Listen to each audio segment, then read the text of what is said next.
أشهد أن محمد رسول الله.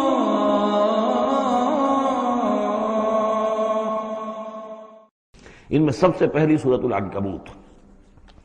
بسم اللہ الرحمن الرحیم. الف لام میم. احسب الناس ان يتركوا ان يقولوا آمنا وهم لا يفتنون. صدق اللہ العظیم.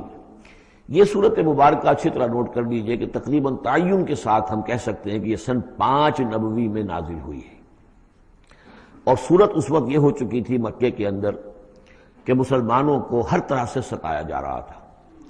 3 سال تک تو یہ ہوا ہے، حضور نے جب اپنی دعوت کا آغاز کیا تو پہلے 3 سال تو یہ ہے کہ کوئی زیادہ الارم محسوس نہیں کیا، خطرہ محسوس نہیں کیا مکے والوں نے، بلکہ انہوں نے کوشش یہ کی کہ چٹکیوں میں اڑا دیں. استہزاء ہے، تمسخر ہے، شاعر ہے، ساحر ہے، یہ ہے وہ ہے، جو بھی کہہ کر کہ جیسے کہ ول جو ہوتی ہے کسی کی، اگر یہ ان کی جو ول ہے اس کو کل کر دیا جائے تو اگر یہ بددل ہو کر بیٹھ جائے محمد تو یہ سارا معاملہ خود ہی ختم ہو جائے گا. جو داعی ہے، جو لیڈر ہے، اگر اس کی جو قوت ارادی ہے اسے کسی طرح ختم کر دیا جائے تو استہزاء سے، تمسخر سے، یہ پرسیکیوشن جو تھی وربل تھی، زبانی. لیکن جب انہوں نے دیکھا کہ یہ دعوت تو بڑھ رہی ہے، اور سب سے بڑھ کر یہ ہے کہ ہمارے غلاموں کے طبقے میں سے لوگ ان کے پاس آ گئے ہیں اور ایمان لے آئے ہیں، اور ہمارے نوجوان ان کے گرویدہ ہو گئے ہیں، ہمارے نوجوان ان کے پر ایمان لے آئے ہیں، اور اونچے گھرانوں کے نوجوان، مصعب بن عمیر آ گیا ہے، اور عثمان ابن عفان آ گیا ہے رضی اللہ تعالیٰ عنہما، اور فلاں آ گئے ہیں، سعد ابن ابی وقاص آ گیا، وہ بھی نوجوان تھے. یہ جو اس طرح کے اونچے گھرانوں کے لوگ آ گئے ہیں. تب انہوں نے پھر فیصلہ کیا کہ اب ان کو سزا دی جائے، انہیں مارا جائے، انہیں گھروں میں بند رکھا جائے.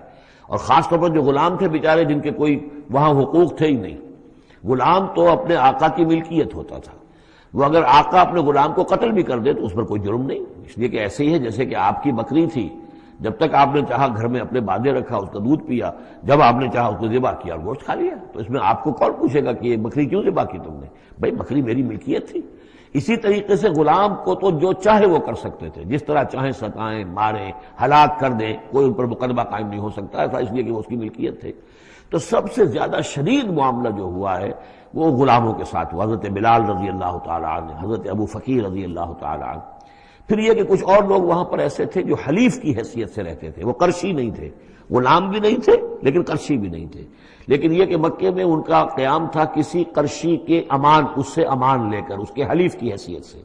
جیسے یہ آئے تھے جو یاسر رضی اللہ تعالیٰ عنہ، یہ یمن سے آئے تھے، بلکہ ان کے بارے میں یہ معلوم ہوتا ہے کہ انہیں خواب آیا تھا کہ آخری نبی کے ظہور کا وقت ہے، کیونکہ یمن میں عیسائی تھے اور وہاں چرچا موجود تھا ان چیزوں کا. اس حوالے سے ان کے علم میں جب یہ بات آئی اور انہیں اندازہ ہوا کہ اس علاقے میں نبی کا ظہور ہونا ہے تو وہ یہاں آ گئے. اور ابو جہل کا ایک چچا تھا، وہ شریف انسان تھا، اس کا حلیف بن کر اور اس کی زیر کفالت انہوں نے مکے میں رہنا شروع کر دیا. اور اسی کی یہ لونڈی تھی حضرت سمیہ رضی اللہ تعالی عنہ. تو جو آقا تھا ابو جہل کا چچا، اس کی اجازت سے حضرت سمیہ سے نکاح کر لیا، اور اللہ نے ان کو بیٹا دیا جس کا نام عمار ہے. تو عمار اور ان کے والد یاسر اور والدہ عمار کی اور یاسر کی اہلیہ یہ سمیہ، یہ 3 کا خاندان تھا. وہ جو چچا تھا ابو جہل کا، اس کا انتقال ہو گیا، اب گویا کہ اس خاندان کی سربراہی ابو جہل کے ہاتھ میں ہے. تو اس نے ان 3 پر جو بھی تشدد کیا ہے سب سے زیادہ. 2 کو تو اس ٹارچر کے ذریعے سے، اور ٹارچر کے پھر آخری نتیجے میں ان کو دونوں کو شہید کر دیا، حضرت یاسر کو بھی اور حضرت سمیہ کو بھی رضی اللہ تعالیٰ عنہما. اور عمار نے بمشکل جو ہے جان بچائی، اپنی ایک کلمہ کفر کہہ کر پھر انہوں نے جان بچا لی، اور پھر اس پر پچھتائے بھی بہت. یہ میں نے کلمہ کفر کیوں کہا، لیکن قرآن مجید میں یہ بات واضح کر دی گئی کہ صرف جان بچانے کے لیے کلمہ کفر انسان کہہ جائے اور اس کا دل جو ہے وہ مطمئن ہو ایمان کے اوپر، تو اللہ تعالیٰ معاف فرمانے والا ہے. بہرحال یہ جو تشدد ہو رہا تھا شدید، انہی میں سے ایک ہے خباب بن الارت رضی اللہ تعالیٰ عنہ. یہ لوہار کا کام کرتے تھے، یہ بھی کوئی اونچے گھرانے کے آدمی نہیں تھے. ان کے ساتھ بھی پھر جو کچھ کیا گیا ہے، ان کے ساتھ وہ واقعہ پیش آیا کہ دہتے ہوئے انگارے جو ہیں وہ لٹائے، زمین کے اوپر بچھائے گئے. انہیں بلایا گیا، اتارو اپنا کرتا اتار دیا، اب لیٹ جاؤ ان کے اوپر. ننگی پیٹھ کے بل وہ دہتے ہوئے انگاروں پر لٹا دیے گئے. پھر یہ کہ اسی انگاروں سے ان کی کھال جو ہے وہ جلی اور پیٹھ کی چربی پگھلی، اس سے وہ انگارے جو ہیں وہ ٹھنڈے ہوئے. تو یہ صورتحال تھا. تو وہ حضرت عمار جو ہے خباب بن الارت رضی اللہ عنہ، وہ راوی ہیں کہ جب ہم پر یہ شدت اتنی ایسی ہو گئی کہ ناقابل برداشت ہو گئی، تو ہم پھر حضور کی خدمت میں حاضر ہوئے اور حضور اس وقت جو ہے خانہ کعبہ کے ایک دیوار کے سائے میں ذرا ایک طرف کو سایہ تھا، تو آپ نے اپنی ایک چادر جو ہے اس کا تکیہ بنایا ہوا تھا اور آپ استراحت فرما رہے تھے۔ تو ہم گئے، ہم نے کہا کہ اے اللہ کے رسول، کیا آپ ہمارے لیے دعا نہیں کرتے، ہمارے لیے اللہ کو نہیں پکارتے؟ ہمارے لیے اب یہ چیزیں ناقابل برداشت ہو رہی ہیں، کب تک ہم جھیلیں گے، کب تک برداشت کریں گے؟ لیکن یہ کہ وہ کہتے ہیں کہ حضور کو یہ ناگوار گزرا، آپ اٹھ کر بیٹھ گئے اور آپ نے فرمایا خدا کی قسم تم جلدی مچا رہے ہو، ابھی تو تم پر وہ چیزیں آئی ہی نہیں ہیں جو تم سے پہلوں پر آئی تھیں۔ ان کے ساتھ تو یہ بھی ہوتا تھا کہ ایک شخص کو لا کر آدھا زمین میں گاڑ دیتے تھے اور باقی جسم جو آدھا اس کا ہوتا تھا زمین سے باہر، تو سر کے اوپر آرا رکھ کر چیرنا شروع کر دیتے تھے اور پورے جسم کو دو حصوں میں بانٹ دیتے تھے، یہ بھی ہوتا تھا۔ زندہ آگ میں جلا دیتے تھے، یہ بھی ہوتا تھا۔ تو تم جلدی کر رہے ہو، خدا کی قسم وہ دن تو آئے گا کہ ایک سوار صنعا سے حضرت موت تک جائے گا، اس سے سوائے اللہ کی کسی کا خوف نہیں ہوگا، لیکن بہرحال تمہیں صبر کرنا ہوگا۔ وہ انداز ہے اس رکوع کا۔ یہ جو پہلا رکوع ہے سورہ عنکبوت کا، یہ گویا کہ ایک تحریک اور ایک دعوت، اور انقلابی تحریک ہو، انقلابی دعوت ہو، اس میں جو آزمائشیں آتی ہیں، تکلیفیں آتی ہیں، مصائب آتے ہیں، ظاہر بات ہے لوگوں کو قربانیاں دینی پڑیں گی تبھی کوئی کام ہوگا، بغیر اس سے تو نہیں ہوتا۔ اور جب تصادم کا مرحلہ شروع ہو جائے، جب یہ ہے کہ ایک جو معاشرہ جو ہے جس کے اندر کہ وہ کام کر رہے ہیں وہ محسوس کریں کہ یہ ہمارے لیے خطرہ بن گئے ہیں، وہ پرسیکیوٹ کریں اور انہیں ستائیں، تو پھر اس وقت جو مسائل ہوں گے ذہنوں کے اندر ان کا حل ہے اس میں۔ اور یہ اس اعتبار سے ضربۃ السلام ہے پورے قرآن مجید میں، اس موضوع کے اعتبار سے یہ چوٹی ہے۔ جیسے کہ میں نے آپ کو حدیث سنائی لکل شیء ضربۃ یا کل شیء سنام، ہر شے کی ایک چوٹی ہوتی ہے۔ وسنام القرآن سورۃ البقرہ، قرآن کی بحیثیت مجموعی چوٹی وہ تو سورہ بقرہ ہے، لیکن یہ کہ قرآن حکیم میں مختلف جو مضامین کے اعتبار سے میں نوٹ کراتا آیا ہوں کہ اس موضوع پر یہ آیت یہ گویا کہ ضربہ سنام ہے، یہ رکوع جو ہے یہ اس موضوع پر ضربہ سنام ہے قرآن مجید کا، اس کا کلائمیکس ہے، اس کی چوٹی ہے۔ الف لام میم احسب الناس ان یترکوا ان یقولوا آمنا وهم لا یفتنون، کیا لوگوں نے یہ سمجھا تھا کہ وہ چھوڑ دیے جائیں گے صرف یہ کہنے سے کہ ہم ایمان لے آئے اور انہیں آزمایا نہ جائے گا؟ اب دیکھ رہے ہیں اب وہی تیکھا انداز ہے، اظہار ناراضگی ہے، اظہار خفگی ہے، اس لیے کہ تم سے پہلے جو کچھ ہوا ہے۔ اب یہ 3 آیتیں میں آپ کو نوٹ کرا چکا ہوں، سورہ بقرہ کی آیت نمبر 214، ام حسبتم ان تدخلوا الجنة ولما يأتكم مثل الذين خلوا من قبلكم مستهم البأساء والضراء وزلزلوا حتى يقول الرسول والذين آمنوا معه متى نصر الله ألا إن نصر الله قريب۔ یہ آیت ہم پڑھ چکے ہیں۔ اسی کی ہم مضمون آیت جو ہے سورہ آل عمران میں آئی ہے، آیت نمبر 142۔ اسی کی ہم مضمون آیت آ چکی ہے سورہ توبہ میں، آیت نمبر 16۔ لیکن یہ کہ یہ مکی قرآن میں یہ آیت ہے، یہ ہے جڑ اور بنیاد، جو ہے کہ اس کا ظہور جو ہو رہا ہے، پھر یوں سمجھیے کہ یہ کلی کھلی ہے تو 3 اس کی جو پتیاں نمایاں ہوئی ہیں اس آیت کی، وہ سورہ بقرہ، سورہ آل عمران اور سورہ توبہ میں ہے۔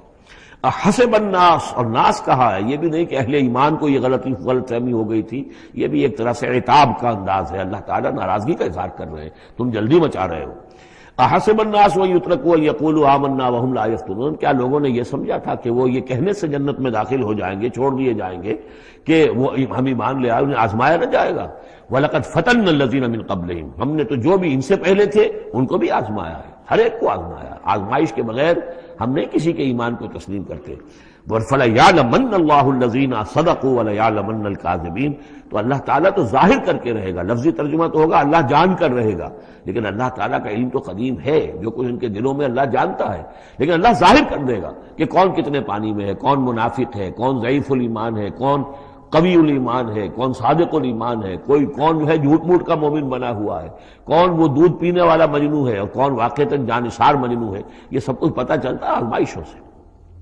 اور ہم نے تو آزمایا ہے ان کو بھی جو ان سے پہلے تھے، تو لازماً اللہ واضح کر کے رہے گا، مبرہن کر دے گا ان کو بھی کہ جو سچے ہیں، اور وہ یقیناً واضح کر دے گا، نمایاں کر دے گا ان کو بھی جو جھوٹے ہیں۔ اب اس کے ساتھ ہی دیکھیے اس میں جو عجیب آپ کو بات ملے گی اس رکوع میں، یہ 2 آیتیں آئی ہیں، کیونکہ ایک آیت تو حروف مقطعات پر تھی، یہ 2 آیتیں آئی ہیں، اس میں تو ڈانٹ، ایک طرح کی ڈانٹ پڑ گئی ہے صحابہ کرام کے اوپر جنہوں نے ذرا سا بھی شکوہ کیا تھا، لیکن اب 2 آیتوں میں اس کی دلجوئی ہے ان کی، یعنی یہ کہ ایک طرف ترغیب ہے تو ترغیب بھی ہے، جیسے کوئی شفیق استاد ہوتا ہے کبھی کسی وقت ڈانٹتا بھی ہے، کوئی گھڑکی بھی دیتا ہے، کوئی جھڑکی بھی دیتا ہے، کسی وقت مارتا بھی ہے، سزا بھی دیتا ہے، پھر لیکن کسی وقت پھر یہ کہ حوصلہ افزائی بھی کرتا ہے، تھپکی بھی دیتا ہے، پیٹھ پر ہاتھ رکھتا ہے۔ تو اس طریقے سے یہ اللہ تعالیٰ کا معاملہ اپنے بندوں کے ساتھ اسی طرح ہے جیسے کہ حدیث میں آیا خلق و عیال اللہ،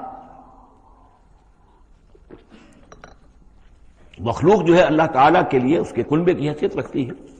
تو دو آیتیں جو آئی ہیں وہ تو گویا کہ ایک طرح سے سرزنش کی اور اظہار ناراضگی، اظہار خفگی۔ اب دو آیتیں دیکھیے، ام حسب الذین یعملون السیئات ان یسبقونا، کیا سمجھا ہے، گمان کیا ان لوگوں نے جو یہ برے کام کر رہے ہیں۔ یہ اشارہ ہے ابو جہل جو مار رہا ہے، حضرت یاسر کو مار رہا ہے، حضرت سمیہ کو مار رہا ہے، ٹارچر کر رہا ہے، یا جو بھی امیہ ابن خلف ہے جو حضرت بلال کے ساتھ وہ سختیاں کر رہا ہے، گلے میں رسی ڈال کر، اور جو جانوروں کی لاشیں ہوتی ہیں ان کے طریقے سے گھسیٹا جا رہا ہے مکے کی گلیوں کے اندر، اور بڑی تپتی ہوئی جو ہے گلیاں ہیں اور اوپر سورج آگ برسا رہا ہے، اور سیدھا لٹا دیا گیا ہے انہیں ننگے پیٹھ، اور پھر اوپر ایک بھاری پتھر بھی رکھ دیا گیا ہے۔ لوگ یہ حرکتیں کر رہے ہیں، کیا ان کا یہ گمان ہے کہ وہ ہماری پکڑ سے بچ جائیں گے؟ اب یہ بات ان کی طرف آئی تو گویا کہ اہل ایمان کے لیے ایک دل جوئی اور تشفی، ان کے زخموں پر مرہم رکھا جا رہا ہے۔ یہ نہ سمجھو کہ یہ بچے رہیں گے، ایک وقت آئے گا۔ چنانچہ خود حضرت بلال رضی اللہ تعالیٰ عنہ نے غزوہ بدر میں امیہ ابن خلف جو ان کا آقا تھا اسے قتل کیا ہے۔ حالانکہ حضرت عبد الرحمن ابن عوف نے کوشش کی، اس کے ساتھ کچھ ان کے تعلقات تھے پرانے، اس کے بنا پر اس کو بچانے کی کوشش کی کہ تاکہ اسے قید کر لیں، قتل نہ ہونے دیں، قیدی ہو جائے تاکہ پھر یہ کہ وہ فدیہ دے کر چھوٹ سکے۔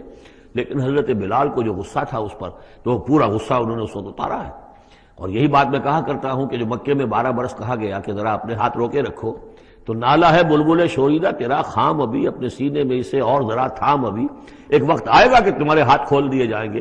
اور وہ ہم سورہ حج میں پڑھ چکے ہیں، اذن للذین یقاتلون بانہم ظلموا، اب تک تمہارے ہاتھ ہم نے باندھے رکھے ہوئے تھے اور اب تمہارے ہاتھ کھولے جا رہے ہیں۔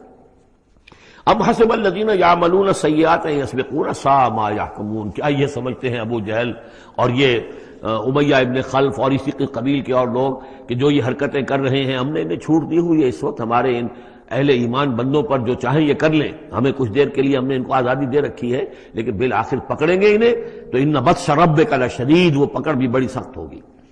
دوسری آیت جو ہے مزید ان کی دلجوئی کے لیے، من کان یرجو لقاء اللہ فإن اجل اللہ لآت، جو کوئی بھی اللہ سے ملاقات کا امیدوار ہے اسے یقین رکھنا چاہیے کہ اللہ کی ملاقات کا وہ معین وقت آ کر رہے گا۔ یعنی اے بلال اور اے ابو فقیہ اور اے خباب، تمہیں کہیں یہ گمان نہ ہو، شیطان یہ وسوسہ نہ کہیں تمہارے دلوں میں ڈالے اور تمہیں پریشان کرے کہ پتہ نہیں آخرت ہونی بھی ہے کہ نہیں ہونی ہے۔ جیسا کہ میں نے عرض کیا تھا کہ دنیا نقد ہے، آخرت ادھار ہے۔ اب آپ نے جان مال تو ساری یہاں دینی ہے، دنیا میں دینی ہے، جنت ملے گی آخرت میں۔ تو جو شیطان وسوسہ اندازی کرتا ہے، نو نقد نہ تیرا ادھار، یہ ادھار کی دنیا جو معاملہ ہے، سودا ادھار کی جنت ہے یہ، اور تم دنیا کے اندر اپنا سب کچھ لٹا رہے ہو، تو ایسا نہ ہو، تمہیں یقین رکھنا چاہیے کہ وہ وقت آ کر رہے گا اور اللہ تعالیٰ تمہاری ان تمام ایثار اور قربانی کی جو تم دے رہے ہو اس کے دین کے لیے، اس کی توحید کے لیے، اس کا بھرپور تمہیں صلہ دے گا۔ وَهُوَ السَّمِيعُ الْعَلِيمُ، وہ سب کچھ سننے والا ہے اور سب کچھ جاننے والا ہے، اس کی نگاہ سے کوئی چیز پوشیدہ نہیں ہے۔ وَمَنْ جَاهَدَ فَإِنَّمَا يُجَاهِدُ نَفْسَهُ، اب پھر ایک ذرا تھوڑے سے سرزنش کی آیت بھی آ گئی، دو آئی تھی سرزنش کے انداز میں، دو دلجوئی کے انداز میں، اب پھر سرزنش کا انداز ہے۔ وہ کیا ہے؟ وَمَنْ جَاهَدَ فَإِنَّمَا يُجَاهِدُ لِنَفْسِهِ، دیکھو اگر تم کوئی قربانیاں دے رہے ہو، تکلیف اٹھا رہے ہو، ایثار کر رہے ہو، تو جو بھی جہاد کر رہا ہے وہ اپنے لیے کر رہا ہے، وہ ہمارے اوپر احسان نہ سمجھے۔ اللہ تعالیٰ کی شان اس سے بہت اونچی ہے۔ یہ ہم سورہ حجرات میں جا کر پڑھیں گے، یمنون علیک ان اسلموا قل لا تمنوا علی اسلامکم بل اللہ یمن علیکم ان ہداکم للایمان، تم اگر اللہ کے لیے، اللہ کے دین کے لیے کچھ کرتے ہو تو نہ احسان سمجھو اللہ پر اور نہ احسان سمجھو اللہ کے رسول پر۔ اللہ کا احسان ہے کہ اس نے تمہیں قبول کر لیا ہے اور تمہیں یہ ساری کام کرنے کی توفیق وہ دے رہا ہے، یہ احسان مانو۔ منت منہ کی خدمت سلطان ہمیں کو نہیں، اس کا احسان نہ دھرو بادشاہ پر کہ تم خدمت کر رہے ہو بادشاہ کی۔ منت شناس ازو کہ بخدمت بداشتت، اس کا احسان مانو کہ اس نے تمہیں خدمت کا موقع دیا ہے۔ تو اللہ تعالیٰ کا احسان مانو اور یہ نہ سمجھو کہ تم اللہ پر کوئی احسان کر رہے ہو۔ ومن جاہد فانما یجاہد نفسہ، اب دیکھ رہے ہیں کہ کس قدر متعلق یہ چیزیں ہیں، انسانی احساسات ہوتے ہیں، اس طرح کے خیالات آتے ہیں۔ ان اللہ لغنی عن العالمین، اللہ تعالیٰ تو تمام جہانوں سے غنی ہے، اسے کسی کی احتیاج نہیں ہے۔ والذین آمنوا وعملوا الصالحات، اب ایک آیت آ رہی ہے پھر دلجوئی والی، اور جو لوگ ایمان لائے اور جو لوگ نیک عمل کریں گے، ایمان کے تقاضے پورے کریں گے، ثابت قدم رہیں گے، ان مصیبتوں کو جھیلیں گے، لَنُكَفِّرَنَّ عَنْهُمْ سَيِّئَاتِهِمْ، ہم لازماً دور کر دیں گے ان سے ان کی برائیوں کو، ان کے نامہ اعمال کے اوپر اگر کوئی دھبے ہوئے بھی، کوئی چھینٹی ہوئی بھی تو ہم انہیں ہٹا دیں گے، اور وَلَنَجْزِيَنَّهُمْ أَحْسَنَ الَّذِي كَانُوا يَعْمَلُونَ، اور ہم لازماً بدلہ دیں گے۔ اس رکوع میں آپ دیکھ رہے ہیں کہ یہ جو لام مفتوح شروع میں اور پھر نون مشدد جو ہے وہ کس قدر تکرار کے ساتھ آ رہا ہے۔ فَلَيَعْلَمَنَّ اللَّهُ الَّذِينَ صَدَقُوا وَلَيَعْلَمَنَّ الْكَاذِبِينَ، آیت نمبر 3 کے اندر بھی 2 مرتبہ وہ صیغہ آیا۔ اب یہاں جو آیا لَنُكَفِّرَنَّ عَنْهُمْ سَيِّئَاتِهِمْ، ہم لازماً ان سے ان کی برائیوں کو دور کر دیں گے، وَلَنَجْزِيَنَّهُمْ أَحْسَنَ الَّذِي كَانُوا يَعْمَلُونَ، اور یقیناً بدلہ دیں گے انہیں بہت عمدہ ان کے اعمال کا۔ وَوَصَّيْنَا الْإِنسَانَ بِوَالِدَيْهِ، اب ایک مسئلہ اور تھا عملی، جو لوگ ایمان لائے تھے نوجوان تھے، جو ان میں سے نوجوان تھے، اب ان کے لیے مسئلہ یہ ہو گیا کہ والدین کہہ رہے ہمارے حقوق ہیں تمہارے اوپر، ہم نے تمہیں پالا پوسا ہے، لہذا ہمارا حکم مانو۔ ہم کہتے ہیں کہ محمد سے تم اپنا تعلق توڑ لو، چھوڑو اس کو، دین کو، کیوں اس میں لگے ہوئے ہو؟ آخر تم ہماری اولاد ہو، ہم نے تمہیں پالا، خاص طور پہ ماں حضرت سعد بن ابی وقاص کی والدہ، والد تو فوت ہو چکے تھے لیکن والدہ جو ہے اس نے بڑے ناز و نام میں پالا تھا۔ اب اس کے بعد اس نے جو ہے مرن برت رکھ لیا اس عورت نے، ماں جو تھی حضرت سعد بن ابی وقاص کی، اگر سعد اپنے باپ کے دین میں واپس نہیں آتا تو میں اپنے آپ کو ہلاک کر دوں گی، مر جاؤں گی، نہ کچھ کھاؤں گی نہ پیوں گی۔ اب دیکھیے اس نوجوان سلیم الفطرت نوجوان جو ایمان لایا ہے محمد صلی اللہ علیہ وسلم، بہرحال وہ ایک شریف انسان ہے، نوجوان ہے، ماں کی یہ حالت دیکھ رہا ہے تو کتنے بڑے امتحان سے دوچار ہو گیا۔ تو مسئلہ پیدا ہوا کہ ان معاملات میں کیا کیا جائے۔ ایک والدین کے جو احسانات ہیں وہ اپنی جگہ ہیں، والدین کے ساتھ حسن سلوک خود قرآن مجید میں 4 جگہ میں نوٹ کر آیا ہوں۔ اللہ کے حق کے فوراً بعد والدین کا حق ہے۔ تو اب عملی سوال یہ ہے کہ جہاں یہ دونوں حق ٹکرا جائیں، والدین جو ہے شرک کا حکم دے رہے ہیں، والدین دین کے خلاف حکم دے رہے ہیں، تو کیا کریں؟ فرمایا وَوَصَّيْنَا الْإِنسَانَ بِوَالِدَيْهِ، ہم نے وصیت کی ہے انسان کو اس کے والدین کے بارے میں، حسن سلوک کی وصیت ہم نے کی ہے، بار بار کی ہے۔ وَإِن جَاهَدَاكَ لِتُشْرِكَ بِمَا لَيْسَ لَكَ بِهِ عِلْمٌ، لیکن اگر وہ تم پر دباؤ ڈالیں، تم سے جہاد کریں۔ اب دیکھیے جہاد کا لفظ یہاں مشرک والدین کے لیے آ رہا ہے، جہاد جدوجہد کرنا، کوشش کرنا، دباؤ ڈالنا۔ وَإِن جَاهَدَاكَ لِتُشْرِكَ بِمَا لَيْسَ لَكَ بِهِ عِلْمٌ، کہ میرے ساتھ تم شریک کرو اور شرک کرو میرے ساتھ، اور شریک ٹھہراؤ ایسی چیزوں کو جس کے لیے تمہارے پاس کوئی علم نہیں، فَلَا تُطِعْهُمَا، تو ان کا کہنا نہ مانو۔ گویا کہ یہاں وہ اپنی لمٹ سے ایکسیڈ کر رہے ہیں۔ اب والدین کے حقوق ہیں لیکن اللہ کے حقوق کے بعد، اللہ کے حقوق سے پہلے نہیں، اللہ کا حق فائت ہے، لہذا اس معاملے میں اللہ کا دین ہے، اللہ کا حکم وہ مقدم رہے گا، والدین کا حکم دوسرے نمبر پر ہوگا۔ ہاں یہ ہے کہ ایک بندہ جو ہے ایک نوجوان وہ یہ ضرور کرے کہ ڈانٹ کر نہ بات کرے، ڈپٹ کر بات نہ کرے، سینہ تان کر نہ کرے، اس طرح کرے جیسے کہ حضرت ابراہیم یا ابتے یا ابتے یا ابتے، وہ ابا جان امی جان آپ دیکھیے میرے لیے مجبوری ہے، میں نہیں کر سکتا ہوں، آپ اس معاملے کے اندر مجھ پر جو ہے وہ دباؤ نہ ڈالیں، نرمی کے ساتھ ان میں جس طریقے سے بھی ہو، لیکن یہ ہے کہ ماننا نہیں ہے۔ یہ بات اور مزید کھل کر آئے گی سورہ لقمان میں۔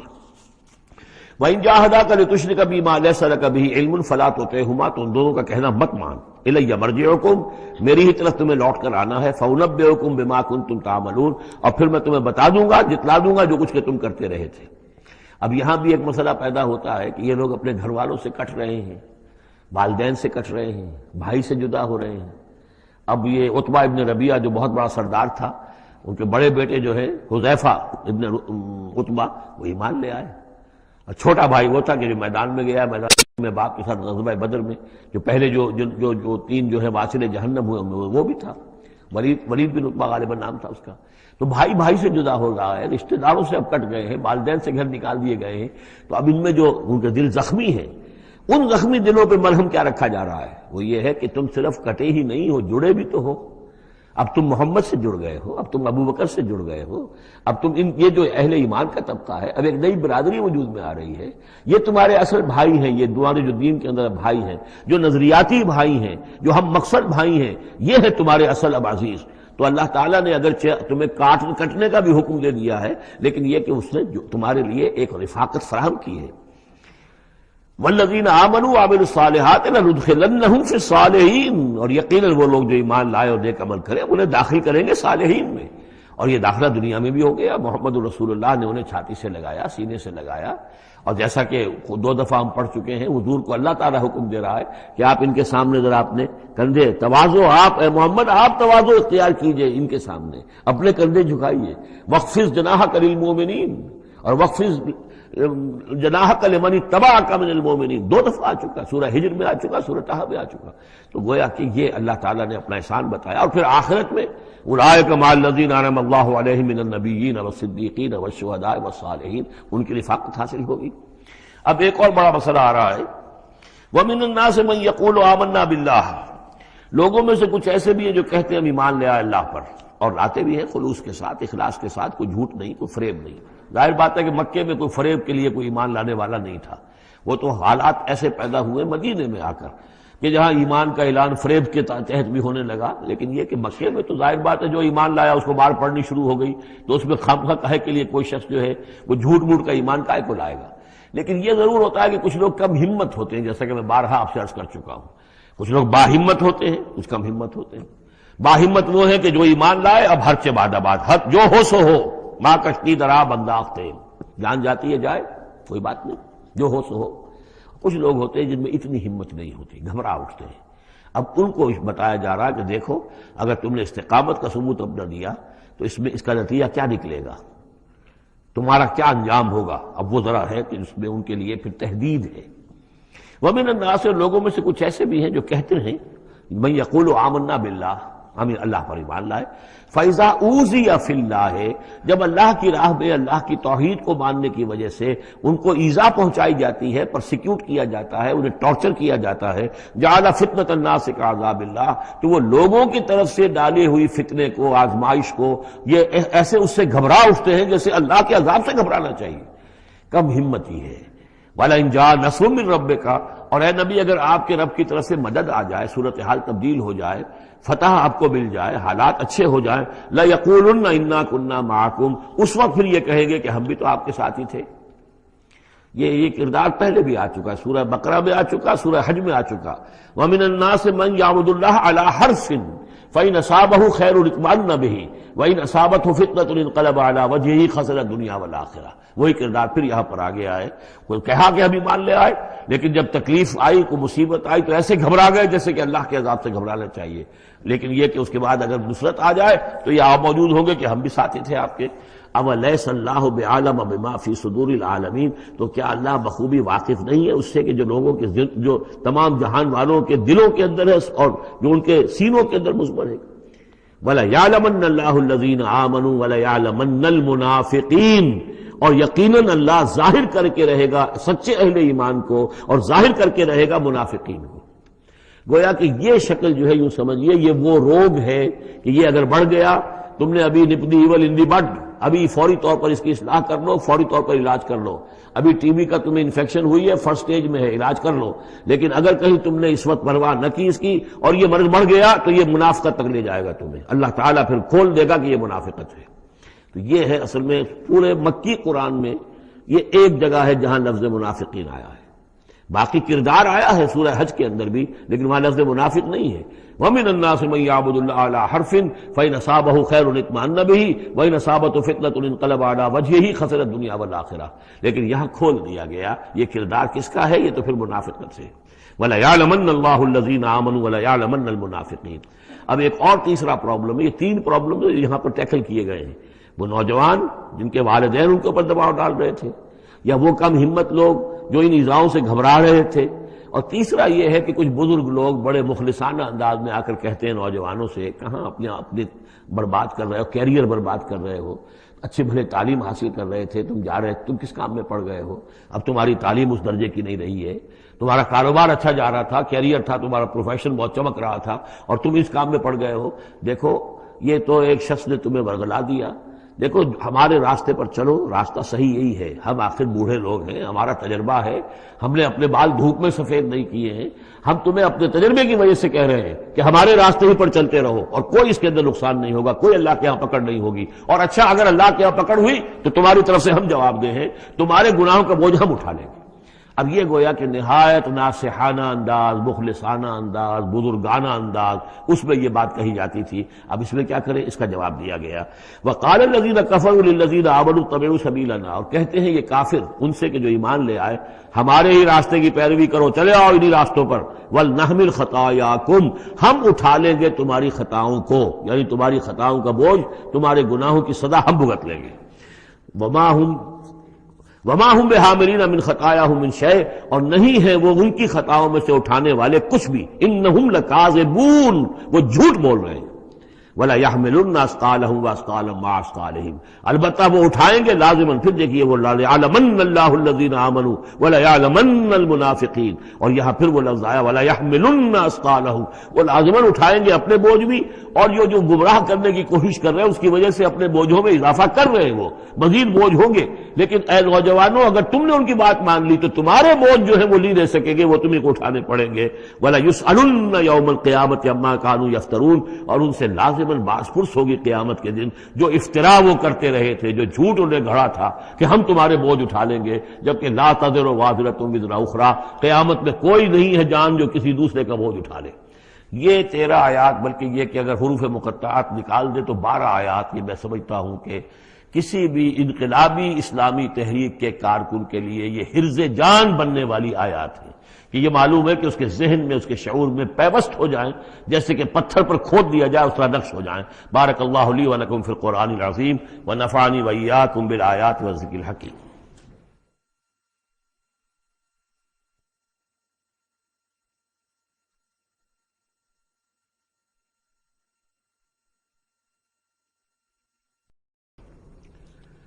وَلَقَدْ أَرْسَلْنَا نُوحًا إِلَىٰ قَوْمِهِ فَلَبِثَ فِيهِمْ أَلْفَ سَنَةٍ إِلَّا 50 عَامًا فَأَخَذَهُمُ الطُّوفَانُ وَهُمْ ظَالِمُونَ. صدق اللہ العظیم. رب اشرح لي صدری ويسر لي أمری واحلل عقدۃ من لسانی یفقہوا قولی. سورہ عنکبوت کے کل 7 رکوع ہیں. پہلا رکوع جیسا کہ میں عرض کر چکا ہوں کہ قرآن مجید کے اہم ترین مقامات میں سے ہے، خاص طور پر دعوت اور تحریک اور اللہ تعالیٰ کے دین کے غلبے کی جد و جہد میں جو مسائل درپیش ہوتے ہیں کارکنوں کو، اس دور میں جب کہ پرسیکیوشن ہو، ستایا جا رہا ہو، مشکلات آ رہی ہوں، قربانیاں دینی پڑیں، تو اس کے جتنے بھی مسائل پیدا ہوتے ہیں ان سب کا بہت ہی جامع جو بیان ہے اور رہنمائی ہے وہ اس رکوع میں آ چکی ہے. اسی لیے میں نے اس پر زیادہ وقت صرف کیا ہے کہ جو عام طور پہ دورہ ترجمہ قرآن کے درمیان اتنا وقت جو نہیں لگایا جا سکتا. تو یہ نوٹ کر لیجئے کہ مطالعہ قرآن حکیم کے جس منتخب نصاب کا میں تذکرہ کرتا رہا ہوں چند دنوں سے، اس کا جو 5واں حصہ ہے، اس کا پہلا سبق جو ہے وہ اسی سورہ عنکبوت کے پہلے رکوع پر مشتمل ہے، اور یہ اس حصے کا یوں سمجھیے کہ بمنزلہ فاتحہ ہے اس حصے کے لیے. اب جو بقیہ 6 رکوع ہیں ان میں 3 میں انباء الرسل کا معاملہ آ رہا ہے، لیکن ظاہر بات ہے کہ یہاں جو انباء الرسل آ رہے ہیں تو بیچ بیچ میں خاص طور پر یہی جو مسئلہ ہے بیک گراؤنڈ میں جو مسلمانوں کے مسائل درپیش ہیں، اور جو اس وقت حضور صلی اللہ علیہ وسلم اور آپ کے ساتھی جن مسائل سے دوچار ہیں، اور جو کچھ کے کشاکش جو ہے مکے میں ہو رہی ہے اہل کفر اور اہل ایمان کے مابین، تو اس کے یوں سمجھیے بٹوین دی لائنز وقفے وقفے سے اس کی طرف بھی اشارے ہیں. پھر جو بقیہ 3 رکوع رہ جائیں گے، ان 3 رکوعوں میں 2 لڑیاں ہیں جو بٹی ہوئی ہیں. ایک لڑی میں خطاب ہے مشرکین عرب کی طرف، اور ایک لڑی میں جو اہل ایمان تھے، جو حضور صلی اللہ علیہ وسلم پر ایمان لائے تھے، جو ان مشکلات سے دوچار تھے، وہاں بھی پھر گن کر 10 ہدایات ان کو دی گئی ہیں. لیکن وہاں یہی ہے کہ وہ بٹی ہوئی ہونے کی وجہ سے لڑیاں وہ کٹا پھٹا معاملہ ہوگا، جیسے کہ سورہ بقرہ میں آپ کو بتا چکا ہوں یا سورہ نساء میں. وَلَقَدْ أَرْسَلْنَا نُوحًا إِلَىٰ قَوْمِهِ، اور ہم نے بھیجا تھا نوح کو اس کی قوم کی طرف. فَلَبِثَ فِيهِمْ أَلْفَ سَنَةٍ إِلَّا 50 عَامًا، تو رہا ان کے مابین وہ 1000 برس سے صرف 50 برس کم، 950 برس. حضرت نوح کا ذکر کتنی مرتبہ آ چکا ہے، لیکن یہ بات پہلے کبھی نہیں کہی گئی. یہاں کیوں کہی گئی کہ اے مسلمانوں تم ابھی پریشان ہو گئے ہو، ابھی عشق امتحان اور بھی ہیں. اور جیسے کہ سورہ انعام میں آیا تھا، اے نبی اگر آپ کو یہ جھٹلا رہے ہیں وَإِن يُكَذِّبُوكَ فَقَدْ كُذِّبَ رُسُلٌ مِّن قَبْلِكَ، تو آپ سے پہلے ہمارے رسول تھے، انہوں نے صبر کیا. ذرا یاد کیجئے کہ ہمارے بندے نوح نے صلی اللہ علیہ الصلوۃ والسلام 950 برس تک صبر کیا. تو اے مسلمانوں تم سوچو، تم ابھی سے گھبرا گئے ہو؟ یہ موج پریشاں خاطر کو پیغام لبے ساحل نے دیا ہے، دور وصال بحر کبھی تو موجوں میں گھبرا بھی گئی۔ فاخذہم الطوفان وہم ظالمون، تو اس کی قوم کو، حضرت نوح کی قوم کو آ پکڑا طوفان نے، اور وہ ظالم تھے، گناہگار تھے۔ فانجیناہ واصحاب السفینہ، تو ہم نے بچا لیا اس کو، یعنی حضرت نوح کو اور کشتی والوں کو۔ وجعلناہا آیۃ للعالمین، اور اسے ہم نے بنا دیا تمام جہانوں کے لیے، تمام جہان والوں کے لیے ایک نشانی۔ وابراہیم، اور ہم نے بھیجا ابراہیم کو، اذ قال لقومہ، جبکہ اس نے کہا اپنی قوم سے، اعبدوا اللہ واتقوہ، اللہ کی بندگی اختیار کرو اور اس کا تقوی اختیار کرو۔ ذالکم خیر لکم ان کنتم تعلمون، یہی تمہارے لیے بہتر ہے اگر علم رکھتے ہو۔ انما تعبدون من دون اللہ اوثانا، یہ جن کو تم پوج رہے ہو اللہ کو چھوڑ کر، یہ تو صرف کوئی بت ہیں، ان کے تھان ہیں جو تم نے بنا لیے ہیں۔ وتخلقون افکا، اور تم نے جھوٹ موٹ گھڑا ہوا ہے، یہ اس کی کوئی بنیاد نہیں، کوئی سند نہیں، نہ عقل میں اور نہ ہی کسی اللہ کی اتاری ہوئی کتاب میں۔ ان الذین تعبدون من دون اللہ لا یملکون لکم رزقا، یہ لوگ جنہیں تم پوجتے ہو اللہ کے سوا، وہ تمہیں رزق نہیں دینے کا اختیار رکھتے۔ فابتغوا عند اللہ الرزق، تو رزق تلاش کرو اللہ کے پاس، اللہ سے مانگو رزق، اللہ سے اپنی مشکل کشائی کی درخواست کرو، اللہ سے اپنی حاجت روائی کے لیے دعا کرو۔ وَاعْبُدُوهُ، اور اس کی بندگی کرو، وَاشْكُرُوا لَهُ، اور اس کا شکر ادا کرو، الیہ ترجعون، یقیناً اسی کی طرف تم لوٹا دیے جاؤ گے۔ اب یہ ذکر حضرت ابراہیم کا کر طویل جو ہے ایک جملہ معترضہ آ رہا ہے کہ رخ موڑ دیا گیا ہے اس وقت جو کشاکش ہو رہی تھی حضور کے اور مشرکین مکہ کے درمیان، اب ذکر اس کا ہو رہا ہے۔ وَإِن تُكَذِّبُوا، گویا کہ اب خطاب ہو رہا ہے اہل مکہ سے، اور اگر تم جھٹلا رہے ہو فقد کذب امم من قبلکم، تو دیکھو تم سے پہلے بہت سی قوموں نے جھٹلایا۔ وما علی الرسول الا البلاغ المبین، اور ہمارے رسول پر محمد پر صلی اللہ علیہ وسلم کوئی ذمہ داری نہیں ہے سوائے واضح طور پر اور صاف صاف پہنچا دینے کے۔ اولم یروا کیف یبدی اللہ الخلق ثم یعیدہ، کیا وہ دیکھتے نہیں ہے کیسے اللہ تعالیٰ تخلیق پہلی مرتبہ کرتا ہے پھر وہ دوبارہ بھی کرے گا۔ ان ذلک علی اللہ یسیر، اور یہ اللہ تعالیٰ پر بہت آسان ہے۔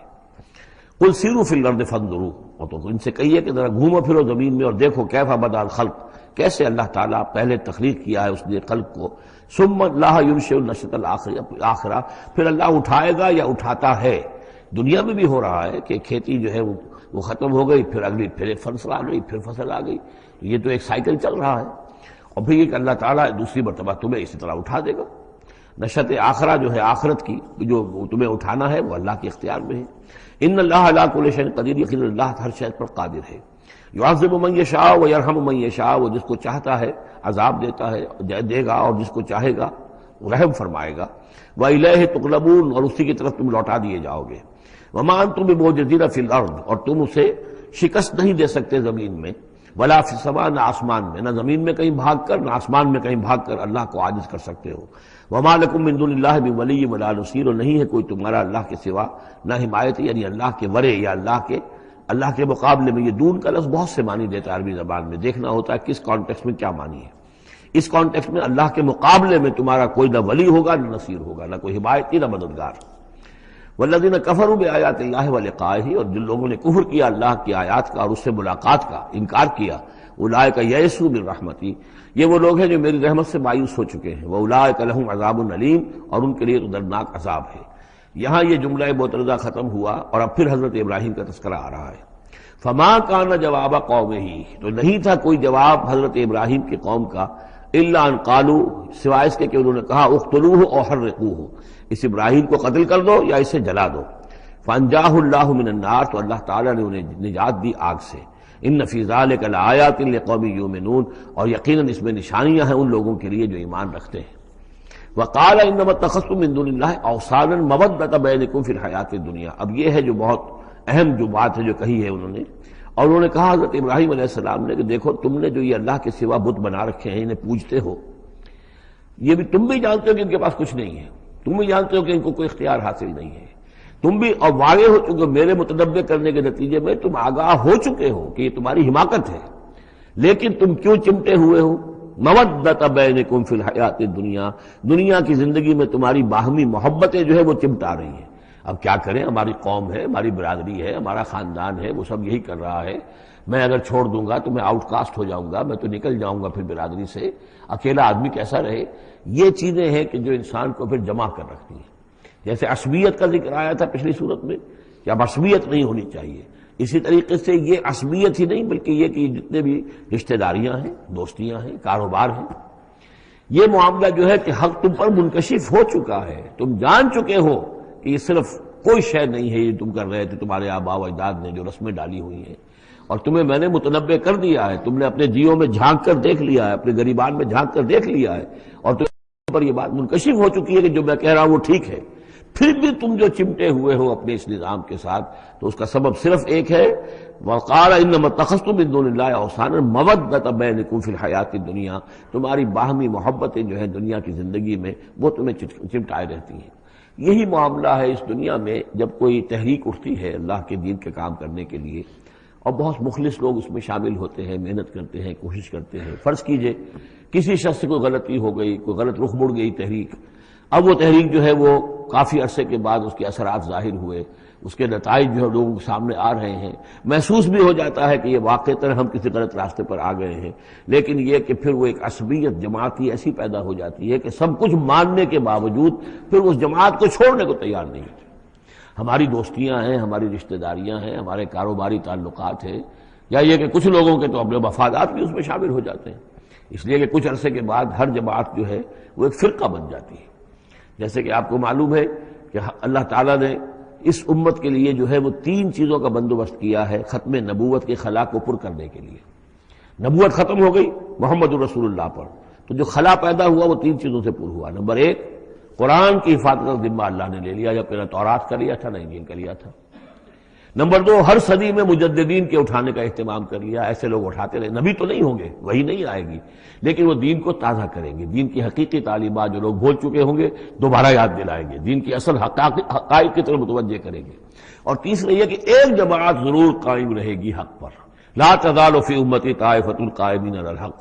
اب ہوتا کیا ہے، ایک صدی میں کوئی ایک مجدد اٹھا، اس نے ایک محنت کی، کوشش کی، جد و جہد کی، کچھ لوگ اس کے گرد آ گئے، جمع ہو گئے، اعوان و انصار ہو گئے، وہ ایک جماعت بن گئے۔ لیکن یہ کہ اگلی نسل میں کیا ہوگا، یہ لوگ جو آئے تھے اس کے ساتھ، یہ تو آئے تھے فیس ویلیو پر اس کو قبول کرنے کی، یہ دعوت صحیح ہے، لیکن ان کی اولاد اب اس لیے چمٹ رہی ہے کہ ہمارے والد تھے اس جماعت میں۔ اب یہ عصبیت کا ایک سلسلہ شروع ہوا۔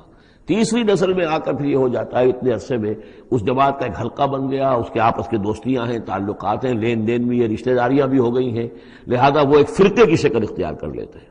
اب اس فرقے کے ساتھ چمٹ کر لوگ رہتے ہیں، لیکن پھر اللہ تعالیٰ کسی اور کو اٹھاتا ہے، اور پھر کوئی اللہ کا بندہ جو ہے اسی کام کو اثر نو شروع کرتا ہے۔ یہی ہوتا آیا ہے، اسی لیے ہر صدی میں مجددین، اس لیے کہ تیسری نسل میں آ کر دعوت جو ہے وہ لازماً اس کے اندر خرابی پیدا ہو جاتی ہے۔ اس لیے کہ حضور نے بھی فرمایا، خیر امتی قرنی ثم الذین یلونہم ثم الذین یلونہم، بہترین میری امت کا دور تو ہے میرا اپنا دور، پھر وہ جو میرے بعد ہیں، اور پھر وہ جو ان کے بعد ہیں۔ تو 3 نسلوں کو آپ نے خیر قرار دیا ہے۔ اس کے بعد ظاہر بات ہے زوال آیا ہے، ہمارے ہاں بھی آیا ہے۔ جب حضور کی قائم کی ہوئی جماعت میں زوال آ گیا تو اور کون ہوگا بڑا سے بڑا شخص کہ جس کی قائم کی ہوئی کسی جماعت میں زوال نہ آئے۔ تو یہ تو چیزیں ہوتی ہیں، لیکن ہر شخص کو ہر وقت دیکھنا چاہیے کہ آج کے دور میں دین کا وہ کام کس کے حوالے اللہ نے کیا ہے، کس کو توفیق دی ہے جو صحیح طریقے پر اس کام کو کر رہا ہے، اور اس کا ساتھ دینا چاہیے۔ کسی جماعتی عصبیت، جس طرح کسی قبائلی عصبیت کے اندر مبتلا نہیں ہونا چاہیے، ایسے ہی کسی جماعتی عصبیت میں بھی مبتلا نہیں ہونا چاہیے۔ یہ ہے وہ اہم بات جو یہاں آئی ہے۔ قال انما اتخذتم من دون الله اوثانا مودة بينكم في الحياة الدنيا ثم يوم القيامة يكفر بعضكم بعضا ببعض، پھر قیامت کے تم ایک دوسرے کا انکار کرو گے، تم ابھی تو بڑی دوستیاں ہیں، بڑا گٹھ جوڑ ہے۔ وَيَلْعَنُ بَعْضُكُمْ بَعْضًا، تم میں سے بعض دوسروں کو لعنت کریں گے۔ وَمَأْوَاكُمُ النَّارُ، اور تم سب کا ٹھکانہ ہوگی آگ۔ وَمَا لَكُم مِّن نَاصِرِينَ، اور نہیں ہوگا کوئی تمہارے لیے مدد کرنے والے۔ فآمن لہ لوط، تو حضرت لوط ایمان لے آئے حضرت ابراہیم پر، وہ ان کے بھتیجے تھے۔ وقال انی مہاجر الی ربی، اور حضرت ابراہیم نے کہا میں اپنے رب کی طرف ہجرت کر رہا ہوں۔ وہ اپنا ملک چھوڑ کر چلے آئے شام کی طرف۔ قرآن مجید میں کہیں بھی پھر اس کے بعد یہ تذکرہ نہیں ملتا کہ ان کی قوم کا کیا حشر ہوا، پیچھے ان کو ہلاک کیا گیا، کیا ہوا، واللہ عالم۔ انہ هو العزیز الحکیم، یقیناً اللہ تعالیٰ زبردست ہے، حکمت والا۔ ووہبنا لہ اسحاق و یعقوب، اور ہم نے اسے اسحاق جیسا بیٹا دیا، یعقوب جیسا پوتا دیا۔ وجعلنا فی ذریتہ النبوۃ والکتاب، اور پھر ہم نے اسی کی نسل میں، اسی کی اولاد میں نبوت اور کتاب رکھ دی۔ یہ نوٹ کر لیجئے کہ حضرت ابراہیم علیہ السلام کے بعد کوئی نبی کوئی رسول اس دنیا میں ان کی نسل سے باہر نہیں آیا، لیکن یہ کہ ان کی نسل کہاں کہاں پھیلی ہے یہ ہم نہیں جانتے۔ حضرت ابراہیم کے بیٹے حضرت اسحاق، ان کی نسل کتنی تھی، کہاں کہاں گئی ہے؟ تورات نے تو محفوظ رکھا ہے صرف یعقوب کو، اس لیے کہ بنی اسرائیل کیونکہ یہ لوگ ہیں، اس اپنی نسلی وہ جو بات تھی اس کے حوالے سے حضرت یعقوب کے بارے میں تو ساری چیزیں موجود ہیں۔ حضرت اسحاق کی کوئی اور بیٹا بھی تھا کہ نہیں تھا؟ عیسو تھا مثلا، تو وہ عیسو کہاں ہے، اس کی اولاد کہاں گئی؟ اس طرح بنی قطورہ، کئی بیٹے تھے حضرت ابراہیم کے حضرت قطورہ سے، تو ان میں سے صرف ایک کا ہمیں تذکرہ ملتا ہے اور وہ ہے حضرت شعیب جس نسل میں آئے ہیں، مریم کی اولاد، باقی کہاں گئے؟ تو اسی طریقے سے یہ کہ یہ در حقیقت یہ اولاد ابراہیم کہاں کہاں پھیلی ہے، جیسے کہ میرا گمان ہے کہ ہندوستان میں بھی آئی ہے، صرف یہ کہ ہو سکتا ہے کہ حضرت اسحاق کی اولاد میں سے عیسو کی اولاد آئی ہو اور وہ یہاں پر آباد ہوئی ہو، لیکن یہ کہ ان کا تعلق بھی یہ خاص طور پر برہمن طبقہ جو ہے میں سمجھتا ہوں کہ وہ اسی طریقے سے ابراہیم کی نسل سے ہے۔ برہمن ابراہیم سے تعلق رکھنے والا برہمن، تو یہ میں سمجھتا ہوں کہ لفظی جو ہے اس کے اندر مناسبت موجود ہے۔ واللہ عالم، یقین سے ہم نہیں کہہ سکتے الا یہ کہ کوئی شخص ہسٹری کا اس کو اپنا ریسرچ کا موضوع بنائے، بڑا عالم ہو، وہ لائبریریاں جو ہے کھنگالے اور پرانی تاریخیں دیکھے، شاید۔ وَوَهَبْنَا لَهُ إِسْحَاقَ وَيَعْقُوبَ وَجَعَلْنَا فِي ذُرِّيَّتِهِ النُّبُوَّةَ وَالْكِتَابَ، ہم نے اسی کی نسل میں، اسی کی اولاد میں نبوت اور کتاب رکھ دی۔ طویل عرصے تک وہ نبوت و کتاب آتی رہی حضرت یعقوب کی اولاد میں، پھر آخری نبوت و رسالت حضرت اسماعیل کی اولاد میں۔ وَآتَيْنَاهُ أَجْرَهُ فِي الدُّنْيَا، ہم نے اسے اجر جو ہے دنیا میں بھی عطا فرمایا، وَإِنَّهُ فِي الْآخِرَةِ لَمِنَ الصَّالِحِينَ، اور یقیناً وہ آخرت میں ہمارے بڑے نیک بندوں میں سے ہیں۔ وَلُوطًا، اور ہم نے لوط کو بھیجا، اذ قال لقومہ انکم لتاتون الفاحشہ، جب انہوں نے کہا اپنی قوم سے، یہ جو قوم کہا گیا مجازن، حقیقتاً وہ قوم ان کی نہیں تھی، حضرت لوط جو ہے وہ تو بھیجے گئے ہیں ان شہروں کی طرف، یہی ایک استثناء ہے، ورنہ ہر قوم کی طرف رسول اسی کی امت اسی میں سے بھیجا گیا، لیکن چونکہ حضرت ابراہیم کے بعد کوئی رسول کسی اور قوم میں ہو نہیں سکتا، اس لیے عامورہ اور صدوم کی بستیوں میں جو بھیجے گئے وہ حضرت لوط ہیں جو حضرت ابراہیم علیہ السلام کے بھتیجے ہیں۔ انکم لتاتون الفاحشہ، تم لوگ بڑی بے حیائی کا ارتکاب کر رہے ہو، ما سبقکم بہا من احد من العالمین، تمام جہان والوں میں کسی قوم نے تم سے پہلے یہ حرکت نہیں کی۔ انکم لتاتون الرجال، کیا تم مردوں کی طرف آتے ہو اپنی شہوت کو پورا کرنے کے لیے، وتقطعون السبیل، اور راستہ مارتے ہو، یعنی فطرت کا راستہ تو یہ ہے، اولاد ہوتی ہے تو ہوتی ہے مرد اور عورت کے ملاپ سے، تم نے جو راستہ اختیار کیا تو گویا کہ اس فطرت کی راہ کو تم کاٹ رہے ہو۔ وَتَأْتُونَ فِي نَادِيكُمُ الْمُنكَرَ، اور تم اپنی مجلسوں میں یہ اس کا ارتکاب کرتے ہو، یہ ان کی بے حیائی کی اور ڈھٹائی کی انتہا ہو گئی تھی۔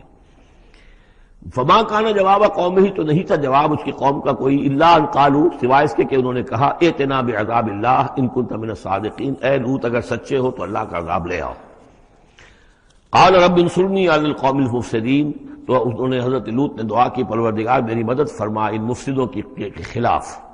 ولما جاءت رسلنا ابراہیم بالبشریٰ، اور جب ہمارے جو ایلچی تھے، یعنی وہ جو فرشتے آئے تھے انسانی شکل میں ابراہیم کے پاس بشرا لے کر، بشارت لے کر حضرت اسحاق کی ولادت کی، قالوا انا مہلکو اہل هذه القریہ، انہوں نے کہا کہ ہم ہلاک کرنے کے لیے بھیجے گئے ہیں ان بستی والوں کو، ان اہلھا کانوا ظالمین، یقیناً اس کے جو بستی والے جو ہیں، اس بستی کے لوگ رہنے والے وہ بڑے ظالم ہیں، گناہگار ہیں۔ قال ان فیہا لوطا، حضرت ابراہیم نے کہا اس میں تو لوط بھی تو ہے اسی بستی کے اندر۔ قالوا نحن اعلم بمن فیہا، انہوں نے کہا ہمیں خوب معلوم ہے کہ کون کون ہے اس میں۔ لننجینہ اہلہ الا امرأتہ، ہم اسے بچا لیں گے، نجات دیں گے اس کو بھی، اس کے گھر والوں کو بھی، سوائے اس کی بیوی کے، کانت من الغابرین، وہ ہوگی رہ جانے والوں میں۔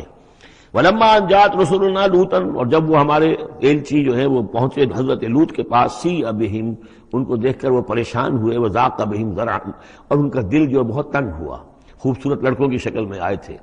وقالوا لا تخف ولا تحزن، انہوں نے کہا نہیں آپ نہ کوئی خوف کھائیں اور نہ کوئی رنجیدہ ہوں، انا منجوک واہلک، ہم تو آپ کو نجات دینے کے لیے آئے ہیں اور آپ کے گھر والوں کو، الا امرأتک، سوائے آپ کی بیوی کے، کانت من الغابرین، وہ پیچھے رہنے والوں ہی میں ہے۔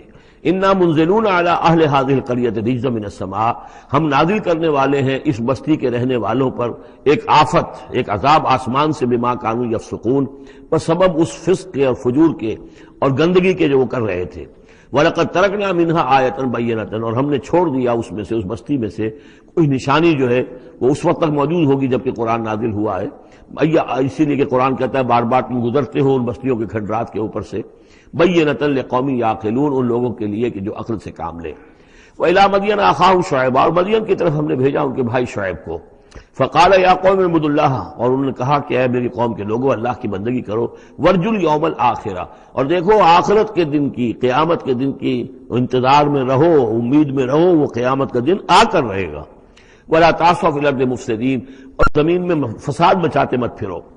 فکذبوہ، تو انہوں نے اس کو جھٹلا دیا، فاخذتہم الرجفۃ، تو انہیں آ پکڑا ایک زلزلے نے، فاصبحوا فی دارہم جاثمین، تو وہ اپنے گھروں کے اندر پڑے رہ گئے اوندھے ہوئے۔ وعادا وثمودا، اسی طرح عاد اور سمود، وقد تبین لکم من مساکنہم، اور تمہیں معلوم ہے کہ ان کے مسکن کہاں تھے، تمہارے لیے واضح ہیں کہاں رہتے تھے یہ، کہاں آباد تھے۔ وزین لہم الشیطان اعمالہم، اور شیطان نے ان کے لیے ان کے برے اعمال کو، مشرکانہ افعال کو مزین کر دیا تھا، اسی میں مگن تھے، خوش تھے۔ فصدہم عن السبیل، اور روک دیا تھا انہیں اللہ کے صحیح راستے سے، صراط مستقیم سے، جو صراط توحید ہے اس سے۔ وَكَانُوا مُسْتَبْصِرِينَ، حالانکہ وہ تھے بہت ہوشیار، بہت غور کرنے والے، سوچنے والے، بڑے دانشور تھے، لیکن یہ کہ یہ بڑے دانشور جو ہے کسی جگہ ایسا بھی ہوتا ہے، بہت بڑا عقل مند انسان جو ہے وہ اپنے ناک کے نیچے کے پتھر سے ٹھوکر کھاتا ہے۔ یہ، اور اس کی سب سے بڑی مثال جو ہے وہ ہمارے آج کل کے سائنسدان ہیں، کتنی باریکیاں دیکھ رہے ہیں اس کائنات کی، سب کچھ دیکھ لیا، اللہ نظر نہیں آتا، کہاں سے کہاں دیکھ رہے ہیں، کتنی بڑی بڑی ٹیلیسکوپس ہیں، اور کتنے ٹریلین وہ لائٹ ایئرز کے اوپر دریافت کر رہے ہیں کہ نیا ستارہ وجود میں آ گیا، سب کچھ ہو رہا ہے، لیکن یہ کہ ان تمام چیزوں کو دیکھنے کے باوجود ان کا دماغ اللہ کی طرف منتقل نہیں ہوتا۔ یہ ہے کہ ایک طرف سے اندھے ہیں، ایک آنکھ کھلی ہے، ایک آنکھ اندھی ہے۔ تو اگرچہ وہ بھی تھے بڑے ہوشیار، مستبصرین، یعنی استبصار جو ہے یہ باب استفعال، دیکھنا، بڑے غور سے دیکھا کرتے تھے، مشاہدہ کرتے تھے، آبزرو کرتے تھے، سب کچھ تھے، باقی سب کچھ نظر آیا انہیں، ڈھونڈنے والا ستاروں کی گزرگاہوں کا اپنے افکار کی دنیا میں سفر کر نہ سکا، وہ ساری جو ہے وہ ستاروں کی گزرگاہیں جو ہے ان کی تحقیق ہو رہی ہے، لیکن یہ کہ میں خود کون ہوں، کہاں سے آیا ہوں، کہاں جا رہا ہوں، میری زندگی کا مال کیا ہے، اس کا مقصد کیا ہے، بس پیدا ہونا، کھانا پینا، جانوروں کی طرح رہنا اور ختم ہو جانا۔ Is that all? Is death the end of our existence? کیا موت پر ہمارے وجود کا خاتمہ ہو جائے گا؟ تو کیا زندگی ہوئی، عمر دراز مانگ کے لائے تھے 4 دن، 2 آرزو میں کٹ گئے، 2 انتظار میں، کتنا وقت تو گزر گیا، بچپن کے اندر ابھی فہم ہی نہیں تھا، لڑکپن ہے، اس کے بعد نوجوانی ہے، اس کے کچھ اپنے ہی اور جو ہے اس کی کیفیات ہوتی ہیں۔ جب ذرا ہوش اور شعور آیا ہے، ایک ذرا ہوش میں آنے کے خطا کار ہیں ہم، اور اس کے بعد پھر بڑھاپا آ گیا، اور اس کے بعد جو ہے کہلا یعلم من بعد علم شیئا، بس یہی زندگی ہے، یہ اشرف المخلوقات ہے، یہ مسجود ملائک کی زندگی یہ ہے؟ نہیں، اصل زندگی تو ہے تو اسے پیمانہ امروز و فردا سے نہ جاویداں پہ ہمدماں ہر دم جواں ہے زندگی، وہ زندگی تو ابدی ہے۔ یہ تو اس کا چھوٹا سا حصہ علیحدہ کر کے ایک امتحانی وقفہ بنا دیا ہے، اسے ایک امتحانی وقفہ ہے، 3 گھنٹے کا نہیں، 30 سال کا صحیح، بس اس کے علاوہ کچھ نہیں۔ کوانٹیٹیو فرق ہے، کوالٹیٹیو نہیں۔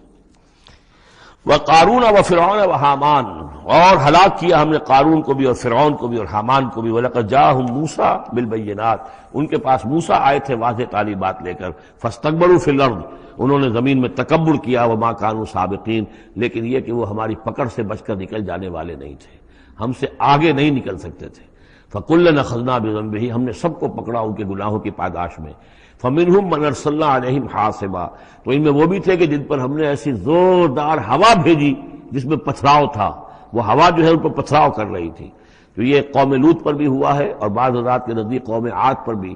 سخرها عليهم 7 ليال و8 أيام حسوما فترى القوم فيها صرعا، ایک ایسی تیز آندھی آئی ہے، 7 راتیں اور 8 دن چلتی رہی کہ اس نے اٹھا کر پٹخا ہے، اور اس میں وہ کنکر بھی تھے، وہ بلٹس کا کام کر رہے تھے، جو اور سے بڑے پتھر تھے وہ کام کر رہے تھے، میزائلز کا، تو یہ سب کے سب ہلاک ہو گئے۔ فمنهم من ارسلنا علیہ حاصبا ومنهم من اخذته الصیحہ، اور ان میں سے وہ بھی تھے کہ جن کو ایک چنگھاڑ نے آ پکڑا، یہ سمود اور اہل مدین تھے۔ وَمِنْهُمْ مَنْ خَسَفْنَا بِهِ الْأَرْضِ، ان میں وہ بھی تھے کہ جنہیں ہم نے زمین میں دھسا دیا۔ یہ قارون کا معاملہ ہے جو سورہ قصص میں آ چکا ہے۔ وَمِنْهُمْ مَنْ أَغْرَقْنَا، اور وہ بھی تھے جنہیں ہم نے غرق کر دیا۔ اور غرق کرنے کے دو طریقے ہوئے، ایک تو یہ کہ جو قوم آباد تھی، قوم نوح جہاں تھی وہی غرق کیا، وہی کا وہی۔ لیکن یہ کہ ایک یہ ہے کہ فرعون کو اور اس کے فوج کو اور لاؤ لشکر کو ان کے محل سے نکال کر، ان کے شہروں سے نکال کر لا کر اور دریا سمندر میں غرق کیا۔ وما كان الله ليظلمهم، لیکن اللہ تعالیٰ ان پر ظلم کرنے والا نہیں تھا، ولكن كانوا انفسهم يظلمون، بلکہ یہ تو وہ خود اپنے اوپر ظلم کر رہے تھے۔ مثل الذين اتخذوا من دون الله اولیاء كمثل العنكبوت، یہ بھی اس حصے کی ان 3 رکوعوں کی بڑی اہم آیت ہے، تمثیل ہے۔ مثال ان لوگوں کی کہ جنہوں نے اللہ کے سوا کسی کو اپنا حمایتی بنا رکھا ہے۔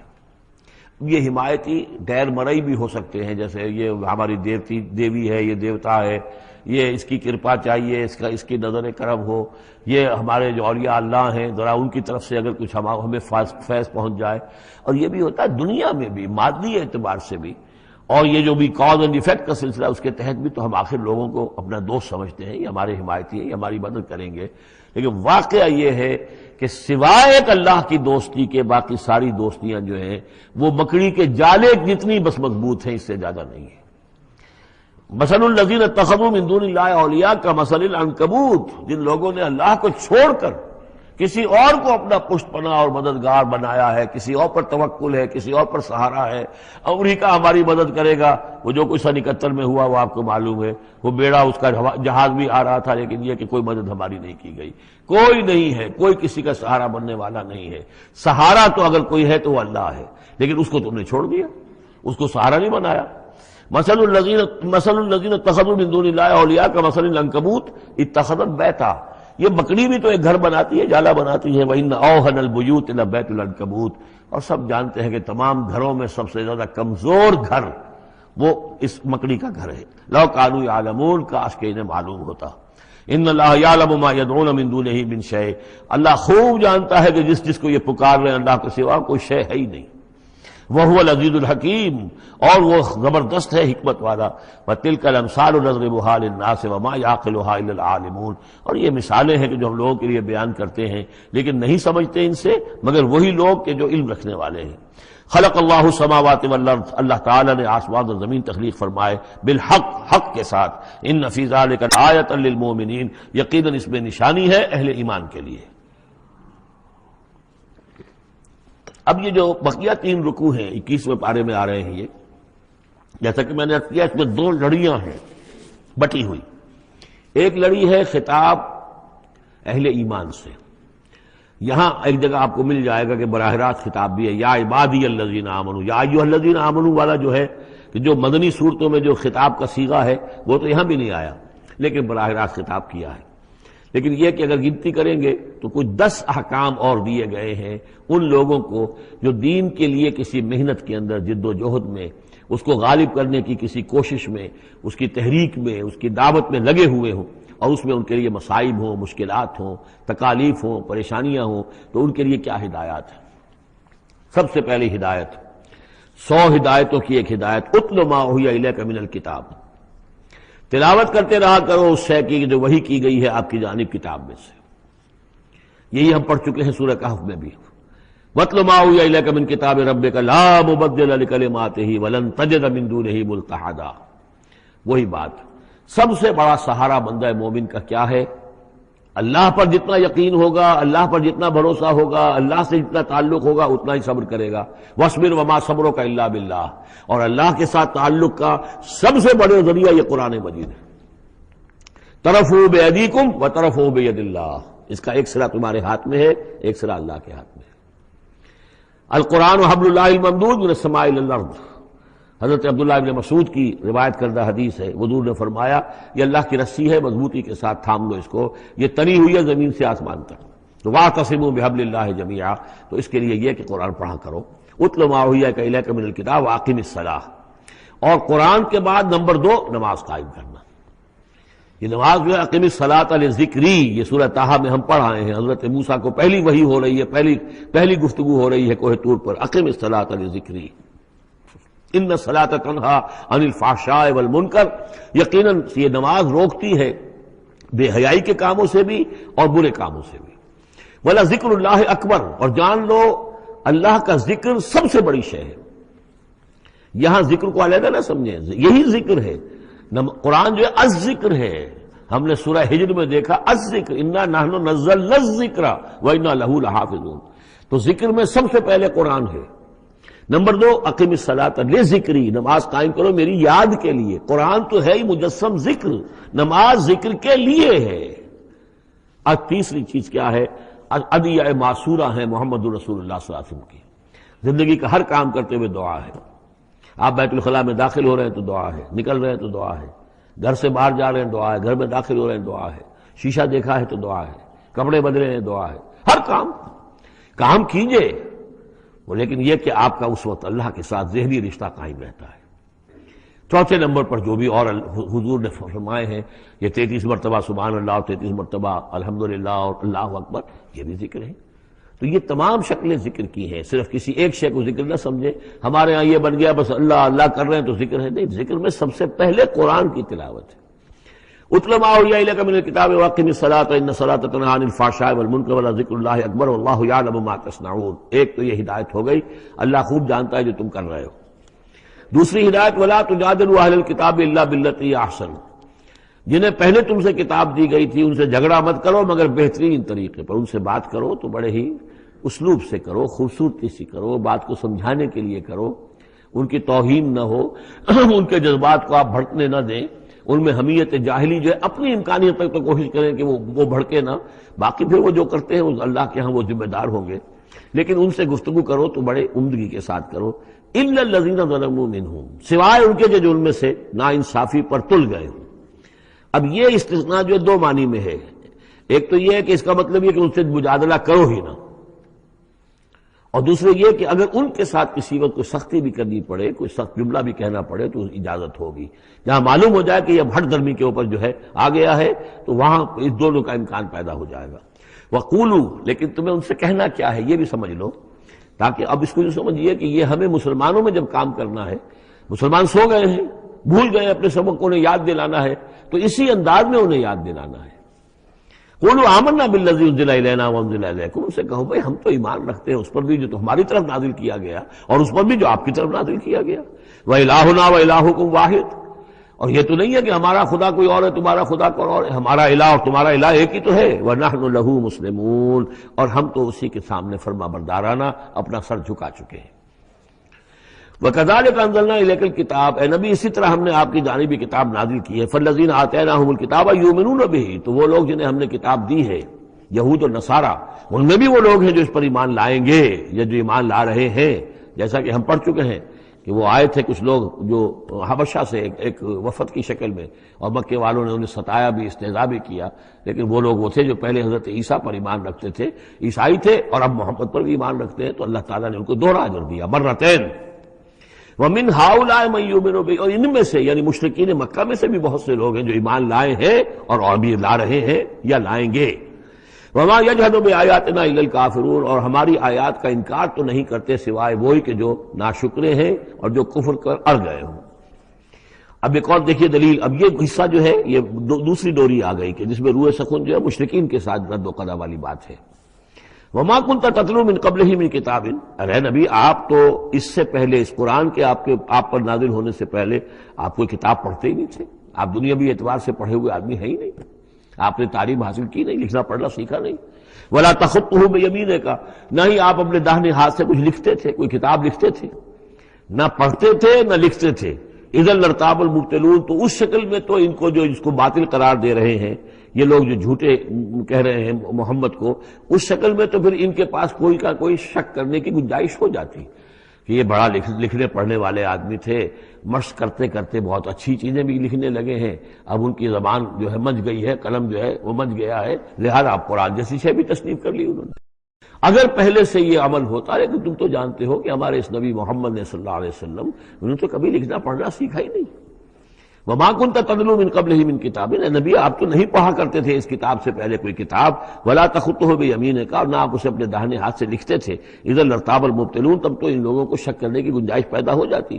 بل هو آیات بینات فی صدور الذین اوتوا العلم، بلکہ یہ تو آیات بینات ہیں بڑی روشن ان لوگوں کے سینوں میں جنہیں علم دیا گیا ہے، وہ جانتے ہیں سابقہ جو کتابوں والے ہیں۔ وما یجحد بآیاتنا الا الظالمون، اور ہماری آیات کا انکار نہیں کرتے مگر وہی جو ظالم ہیں۔ وقالوا لولا انزل علیہ آیات من ربہ، اور وہ کہتے ہیں کہ کیوں نہیں نازل کی جاتی ان کے اوپر کوئی نشانیاں ان کے رب کی طرف سے، وہی باتیں جو مستقل طور پر چلی آ رہی ہیں۔ قل انما الآیات من اللہ، نبی کہہ دیجئے نشانیوں کا اختیار کل کا کل اللہ کے ہاتھ میں ہے۔ وانما انا نذیر مبین، اور میں تو صرف واضح طور پر خبردار کر دینے والا ہوں۔ اولم یکفیہم انا انزلنا علیک الکتاب یتلی علیہم، کیا ان لوگوں کے لیے یہ نشانی کافی نہیں ہے کہ اے محمد ہم نے آپ پر یہ کتاب نازل کر دی ہے جو ان کو پڑھ کر سنائی جا رہی ہے؟ کیا یہ قرآن معجزہ نہیں ہے؟ کتنی مرتبہ ان کو چیلنج کیا گیا اس قرآن جیسی ایک صورت ہی بنا لاؤ، 10 صورتیں بنا لاؤ، کیا یہ معجزہ نہیں ہے؟ کیا یہ عاجز نہیں آ چکے ہیں؟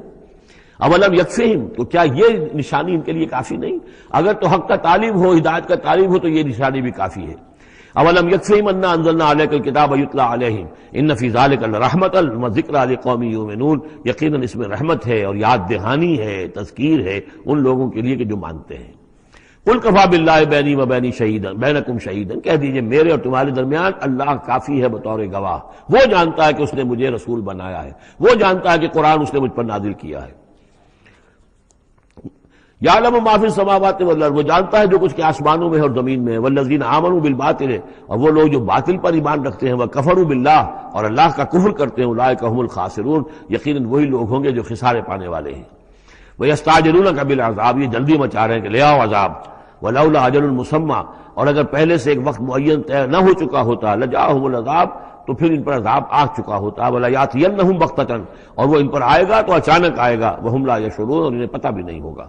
یستعجلونک بالعذاب، یہ نبی پھر دوبارہ یہ الفاظ آئے، نوٹ کیجئے، بہت لطیف بات ہے، یہ عذاب کی جلدی مچا رہے ہیں۔ وَإِنَّ جَهَنَّمَ مُحِيطَةٌ بِالْكَافِرِينَ، حالانکہ جہنم ان کا احاطہ کر چکی ہے۔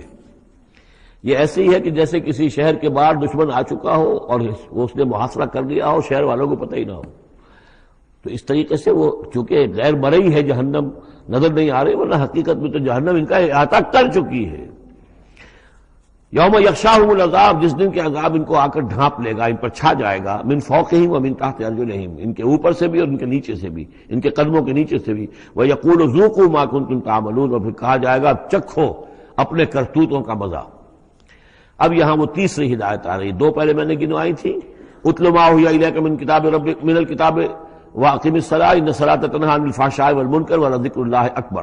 دوسری ولا تجادلوا اہل الکتاب الا بالتی ہی احسن الا الذین ظلموا منہم۔ اب دیکھیے تیسری، یا عبادی الذین آمنوا ان ارضی واسعۃ فایای فاعبدون، اے میرے وہ بندو جو ایمان لائے ہو۔ پورے مکی قرآن میں یہ آیت ہے براہ راست خطاب، اور یا آئے گی آگے چل کر یا عبادی الذین اسرفوا علی انفسہم، بس یا ایھا الذین آمنوا، یہ مکی مدنی دور کی اصطلاح ہے۔ یا عبادی الذین آمنوا، بڑا اس میں جو ہے نا بڑی عنایت ہے، شفقت ہے، اے میرے وہ بندو جو مجھ پر ایمان لائے ہو۔ ان ارضی واسعۃ، میری زمین بڑی کشادہ ہے، کیا معنی ہے؟ اگر مکے میں تم پر تمہارا قافیہ تنگ کر دیا گیا ہے، اگر مکے میں زندگی تمہارے لیے محال کر دی گئی ہے توحید پر رہتے ہوئے، چھوڑ دو اس مکے میں۔ یہ ہجرت کا اشارہ ہے، در حقیقت ہجرت حبشہ جو ہے یہ اس کی طرف رہنمائی ہے اس آیت کے اندر، کہ چلے جاؤ، اگر یہاں برداشت سے باہر ہو رہا ہے، تمہارے لیے ناقابل برداشت اگر ہو رہا ہے یہاں کا معاملہ، اور نہیں مزید تو ہندر پاتے، تو اس ملک کو چھوڑ، اس جگہ کو چھوڑ دو۔ یا عبادی الذین آمنوا ان ارضی واسعۃ، میری زمین بڑی کشادہ ہے، فایای فاعبدون، پس صرف میری ہی بندگی کرو۔ چوتھی ہدایت، کل نفس ذائقۃ الموت، دیکھو موت تو آنی ہی آنی ہے، آج آ جائے کل آ جائے، آج نہ آئے کل آ جائے گی۔ آخر عمار اور یاسر کو ابو جہل نے اگر فرض کرو کہ ذبح کر دیا ہے، تو فرض کیجئے کہ چند دن اور جیتے تو موت تو پھر بھی آنی تھی نا۔ تو کل نفس ذائقۃ الموت، اگر یہ بات ذہن میں رہے کہ موت تو آنی ہی آنی ہے، آج نہیں تو کل، تو پھر بھی انسان جو ہے اس کے اندر ہمت بنی رہے گی کہ میں خامخواہ اپنی زندگی بچانے کے لیے حق کو چھوڑوں اور باطل سے ساز باز کروں، اس سے مصالحت کروں۔ ثم الینا ترجعون، اور پھر تم ہماری طرف لوٹا دیے جاؤ گے۔ پانچویں بات، والذین آمنوا وعملوا الصالحات لنبوئنہم من الجنۃ غرفا، ہمارے اس وعدے پر پختہ یقین رکھو کہ جو ایمان لائیں گے اور نیک عمل کریں گے ہم لازماً ان کو جگہ دیں گے اس جنت کے بالا خانوں میں، جو سورہ فرقان کے آخری رکوع میں آیا تھا، اولئک یجزون الغرفۃ بما صبروا، انہیں غرفہ بالا خانہ ملے گا۔ تو من الجنت غرفاً، جروں کے بالا خانے ملیں گے جنت کے، تجری من تحت الانہار خالدین فیہا، جس کے نیچے ندیاں بہتی ہوں گی، اس میں وہ ہمیشہ ہمیش رہیں گے۔ نعم اجر العاملین، کیا ہی اچھا ہوگا عمل کرنے والوں کا اجر۔ چھٹی بات، الذین صبروا وعلی ربہم یتوکلون، وہ لوگ کہ جو صبر کریں اور اپنے رب پر توکل کریں۔ صبر کرو اور توکل کرو، دو ہی چیزیں ہیں، جو آئے جھیلو، صبر کرو، برداشت کرو، اور جو کچھ کرنا ہے اس میں توکل اللہ پر ہو، اپنی ذات پر نہیں، اپنی طاقت پر نہیں، اپنی صلاحیت پر نہیں، اپنی ذہانت پر نہیں، اپنی فطانت پر نہیں، اپنی لیاقت پر نہیں، سارا توکل اللہ، نہ مادی اسباب و وسائل پر۔ اگلی ہدایت اور آ رہی ہے، وَكَأَيٍّ مِّن دَابَّةٍ لَّا تَحْمِلُ رِزْقَهَا، یہ بھی نہ سمجھو کہ تمہارا رزق جو ہے کسی کے قبضے میں ہے وہ روک دے گا، اور تمہیں کیا کھاؤ گے کیا پیو گے۔ وَكَأَيٍّ مِّن دَابَّةٍ، تم دیکھتے نہیں کتنے حیوانات ہیں زمین میں، لا تحمل رزقها، کیا وہ اپنا رزق اٹھائے پھرتے ہیں؟ بڑا پیارے الفاظ ہیں انجیل میں، متی کی انجیل میں حضرت مسیح علیہ السلام کا جو پہاڑی کا وعظ ہے، اس میں انہوں نے اپنے شاگردوں سے خطاب کر کے کہا، کیوں فکر کرتے ہو کہ کیا کھاؤ گے کیا پیو گے؟ جنگل کی چڑیوں کو نہیں دیکھتے؟ نہ وہ کاشت کرتی ہیں، نہ ہل چلاتی ہیں، نہ بیج بوتی ہیں، نہ فصل کاٹ کر کہیں رکھتی ہیں، نہ کھٹے بھرتی ہیں، پھر بھی میں تم سے کہتا ہوں کہ وہ خالی پیٹ صبح گھر سے نکلتی ہیں، شام کو آسودہ ہو کر آ جاتی ہیں۔ تو جو رب تمہارا جو رب ان کو چڑیوں کو کھلا رہا ہے وہ تمہیں نہیں کھلائے گا؟ اور کیوں فکر کرتے ہو کہ کیا پہنو گے، لباس کہاں سے ملے گا؟ جنگل کی سوسن کو نہیں دیکھتے کہ جتنا خوبصورت لباس اس کو اللہ نے دیکھ رکھا ہے، یہ جو بھی پودے ہیں اور جو پھول ہیں ان کے، تو سلیمان بھی اپنی ساری شان و شوکت کے باوجود ویسا ملبس نہ تھا، ویسا خوبصورت لباس تو سلیمان کو بھی میسر نہیں تھا جو اللہ نے ان پھولوں کو دے رکھا ہے۔ تو غور کرو، جو وہ زمین کی اس گھاس پھوس کو، ان پودوں کو اس قدر حسین لباس دے رہا ہے، عمدہ لباس دے رہا ہے، جو ابھی ہے اور کل نہیں ہوں گے، یا یہ کہ کاٹ کر اور وہ چولہوں میں جلا دی جائے گی گھاس، تو کیا وہ تمہیں نہیں پہنائے گا؟ لیکن تم یقین نہیں کرتے۔ توکل اور ایمان، یہ دونوں چیزیں ساتھ ساتھ جائیں گی۔ جتنا اللہ پر ایمان ہے اتنا ہی توکل ہوگا، جتنا ایمان کمزور ہے توکل بھی نہیں ہو سکے گا۔ تو الذین صبروا علی ربہم یتوکلون وکأی من دابۃ لا تحمل رزقها، یہ سارے جو ہیں چوپائے اپنا رزق لیے نہیں پھرتے، اللہ یرزقها وایاکم، اللہ انہیں بھی رزق دیتا ہے تمہیں بھی دے گا، وہو السمیع العلیم، اور یقیناً وہ سب کچھ سننے والا جاننے والا ہے۔ ایسا نہیں کہ اسے معلوم نہ ہو کہ میرا بندہ بھوکا ہے، میرا وفادار، میرا سپاہی، میرے دین کے لیے کام کرنے والا، اسے یہ معلوم نہ ہو کہ اس کو احتیاج ہے، اس کی کوئی ضرورت ہے، وہ نہ معلوم کس کے دل میں ڈالے گا کہ جو اس کے لیے ذریعہ بنا دے گا اس کو، اور اس کی ضرورت پوری ہو جائے گی۔ اب اس کے بعد وہ دوسری کڑی آ گئی کہ جس میں پھر اب وہ مشرکین مکہ سے، وَلَئِن سَأَلْتَهُم مَّن خَلَقَ السَّمَاوَاتِ وَالْأَرْضَ وَسَخَّرَ الشَّمْسَ وَالْقَمَرَ، اور ان سے آپ پوچھیں گے کس نے پیدا کیا آسمان اور زمین اور کس نے مسخر کیا سورج اور چاند کو، لَيَقُولُنَّ اللَّهُ، وہ کہیں گے اللہ نے، فَأَنَّىٰ يُؤْفَكُونَ، پھر کہاں سے یہ لوٹا دیے جاتے ہیں۔ اللہ یبسط الرزق لمن یشاء من عباده ویقدر له، یہ اللہ ہی ہے کہ جو اپنے بندوں میں سے جس کے لیے چاہتا ہے رزق کو کشادہ کر دیتا ہے، اور جس کے لیے چاہتا ہے ماپ تول کر دیتا ہے، کم کر دیتا ہے۔ ان اللہ بکل شیء علیم، یقیناً اللہ تعالیٰ ہر چیز پر ہر چیز کا علم رکھتا ہے۔ وَلَئِن سَأَلْتَهُم مَّن نَّزَّلَ مِنَ السَّمَاءِ مَاءً فَأَحْيَا بِهِ الْأَرْضَ مِن بَعْدِ مَوْتِهَا، اور اگر آپ ان سے پوچھیں گے کس نے برسایا آسمان سے پانی اور زندہ کیا زمین کو اس کے مردہ ہو جانے کے بعد، لَيَقُولُنَّ اللَّهُ، وہ کہیں گے فوراً اللہ نے کیا۔ قُلِ الْحَمْدُ لِلَّهِ، کہو پھر کل حمد کل شکر بھی اللہ ہی کے لیے ہے، بل اکثرہم لا یعقلون، لیکن یہ لوگ ان کی اکثریت عقل سے کام نہیں لیتی۔ اب اگلی اور ہدایت آ رہی اہل ایمان کے لیے، وما هذه الحیاۃ الدنیا الا لہو ولعب وان الدار الآخرۃ لہی الحیوان لو کانوا یعلمون۔ دیکھو مسلمانوں، یہ دنیا کی زندگی تو کھیل کود کے سوا کچھ نہیں، کھیل ہے، کچھ جی کا بہلا لینا ہے، یہ ڈرامہ ہے جو ہو رہا ہے۔ یہاں بادشاہ ہوتا ہے کچھ عرصے کے لیے بادشاہ، جیسے ڈرامے میں بادشاہ ہوتا ہے، لیکن جب مرے گا تو کیا وہ بادشاہت کہاں رہ جائے گی؟ ایسے ہی ڈرامے سے نکل آئے گا، لباس اتار دے گا تو ایک ایکٹر کا ایکٹر ہے، چاہے وہ فقیر تھا پہلے اس ڈرامے کے اندر، اور دوسرا ایکٹر جو ہے بادشاہ تھا، باہر نکل کر 3 گھنٹے کے بعد دونوں کے دونوں ایک جیسے ہیں، اور نہ وہ بادشاہ ہے نہ وہ فقیر ہے۔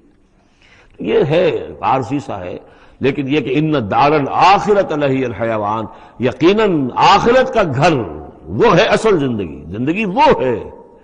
لو کانوا یعلمون، کاش کہ ہمیں معلوم ہوتا، لو کنا نعلم، کاش کہ ہمیں معلوم ہوتا۔ یہ بھی نوٹ کر لیجیے، آخرت کو صرف مان لینا کہ ہاں آخرت ہے، بعد سے بعد الموت ہے، یہ کافی نہیں ہے۔ یہ معلوم ہو کہ اصل زندگی وہی ہے۔ میں نے جو اس کی تشبیہ جو ہے بیان کی ہے بعض مواقع پر، کہ ایک کتاب ہوتی ہے، ایک اس کا دیباچہ بھی ہوتا ہے، اس کا کوئی ضمیمہ بھی ہوتا ہے، چھوٹا سا ضمیمہ۔ ہمارا جو تصور ہے وہ یہ کہ اصل کتاب زندگی تو یہ دنیا کی زندگی ہے، ہاں ایک ضمیمہ اب لگا ہوا ہے آخرت کا، اس کی اہمیت ہمارے نزدیک اتنی ہے۔ ضمیمہ ہے بس، دنیا کی زندگی اصل زندگی ہے۔ ہونا کیا چاہیے کہ یہ دنیا کی زندگی تو دیباچہ ہے، اصل کتاب جو ہے وہ آخرت کی زندگی ہے۔ یہ ریشو پروپورشن کم سے کم، حالانکہ ویسے تو فائنائٹ اور انفائنائٹ کے درمیان کو ریشو پروپورشن ہو ہی نہیں سکتی، ایک لامحدود زندگی اور ایک محدود زندگی، کیا اس میں ریشو پروپورشن ہوگی؟ لیکن یہ کہ پھر بھی اگر کوئی کرنی ہے تو دیباچہ اور کتاب زندگی اصل موت کے بعد کھلے گی، یہ دیباچہ ہے، یہ مقدمہ ہے۔ ہم نے کیا سمجھا ہے اصل زندگی، کتاب زندگی یہ ہے، ہاں ایک ضمیمہ بھی اس کے ساتھ ہے جس کا نام آخرت ہے۔ فَإِذَا رَكِبُوا فِي الْفُلْكِ، پھر انہی مشرکین سے پھر خطاب ہو رہا ہے، اور یہ مضمون کئی بار آ چکا ہے۔ جب یہ سوار ہوتے ہیں کشتی میں، دعوا اللہ مخلصین لہ الدین، تو پھر یہ اللہ ہی کو پکارتے ہیں، اس کے لیے اپنی اطاعت کو خالص کرتے ہوئے۔ فلما نجاہم الی البر، اور جب اللہ تعالیٰ انہیں نجات دے دیتا ہے خشکی کی طرف، اذا ہم یشرکون، تو پھر یہ شرک کرنا شروع کر دیتے ہیں۔ لیکفروا بما آتیناہم، تاکہ یہ ناشکری کریں اور کفر کریں ہماری دی ہوئی نعمتوں کی، ولیتمتعوا، اور تاکہ بس مزے اڑا لیں۔ فسوف یعلمون، پھر یہ جان لیں گے۔ الہاکم التکاثر حتی زرتم المقابر، کلا سوف تعلمون ثم کلا سوف تعلمون۔ اصل حقیقت تو اس وقت کھلے گی۔ اولم یروا انا جعلنا حرما آمنا، یہ پھر اہل ایمان سے کہا جا رہا ہے، کیا یہ دیکھتے نہیں کہ ہم نے حرم کو ان کے لیے امن کی جگہ بنا دیا ہے۔ وَيُتَخَطَّفُ النَّاسُ مِنْ حَوْلِهِمْ، اور لوگ جو ہے اچک لیے جاتے ہیں ان کے ارد گرد سے، باقی عرب کے اندر تو امن و امان تھا ہی نہیں۔ أَفَبِالْبَاطِلِ يُؤْمِنُونَ وَبِنِعْمَةِ اللَّهِ يَكْفُرُونَ، تو کیا یہ باطل پر ایمان رکھتے ہیں اور اللہ کی نعمت کا یہ کفران کر رہے ہیں۔ وَمَنْ أَظْلَمُ مِمَّنِ افْتَرَىٰ عَلَى اللَّهِ كَذِبًا أَوْ كَذَّبَ بِالْحَقِّ لَمَّا جَاءَهُ، اس شخص سے بڑا ظالم اور کون ہوگا جس نے کوئی چیز گھڑ کر اللہ کی طرف منسوب کر دی، اور اسی طرح وہ شخص کہ جس نے اللہ کی طرف سے آئے ہوئے حق کی تکذیب کر دی جبکہ اس کے پاس آیا۔ یہ دونوں ہم بدن جرم ہیں، یعنی اگر میں جھوٹ موٹ قرآن جو ہے خود تصنیف کر کے اللہ کی طرف منسوب کر رہا ہوں تو مجھ سے بڑا ظالم اور گناہ گار کوئی نہیں۔ لیکن یہ بھی سوچ لو، اگر واقعتاً یہ اللہ کا کلام ہے جو میں تمہارے سامنے پیش کر رہا ہوں اور تم اس کی تکذیب کر رہے ہو تو تم سے بڑا ظالم کوئی نہیں۔ الیس فی جہنم مثوی للکافرین، تو کیا جہنم ہی میں ٹھکانہ نہیں ہے ان کافروں کا؟ اور آخری آیت جو ہے پھر اسی سیغے میں، لنہدین والذین جاہدوا فینا، اہل ایمان کی دلجوئی کے لیے گھبراؤ نہیں، پریشان نہ ہو۔ والذین جاہدوا فینا لنہدینہم سبلنا، وہ لوگ کہ جو ہماری راہ میں جہاد کریں، محنت کریں، کوشش کریں، جد و جہد کریں، قربانیاں دیں، اظہار کریں، انہیں مطمئن رہنا چاہیے ہمارا پختہ وعدہ ہے، مؤکد وعدہ ہے، ہم لازماً ان کی رہنمائی کریں گے اپنے راستوں کی طرف۔ لَنَهْدِيَنَّهُمْ سُبُلَنَا وَإِنَّ اللَّهَ لَمَعَ الْمُحْسِنِينَ، اور یقیناً اللہ تعالیٰ ساتھ ہے اہل احسان کے، جو اللہ تعالیٰ کے پر ایمان اور یقین اس درجے کا رکھتے ہوں اور اس کے لیے تن من دھن لگانے کے لیے تیار ہوں، تو اللہ ان کے ساتھ ہے، یعنی اللہ کی نصرت ساتھ ہے، اللہ کی مدد ساتھ ہے، اللہ کی تائید ساتھ ہے۔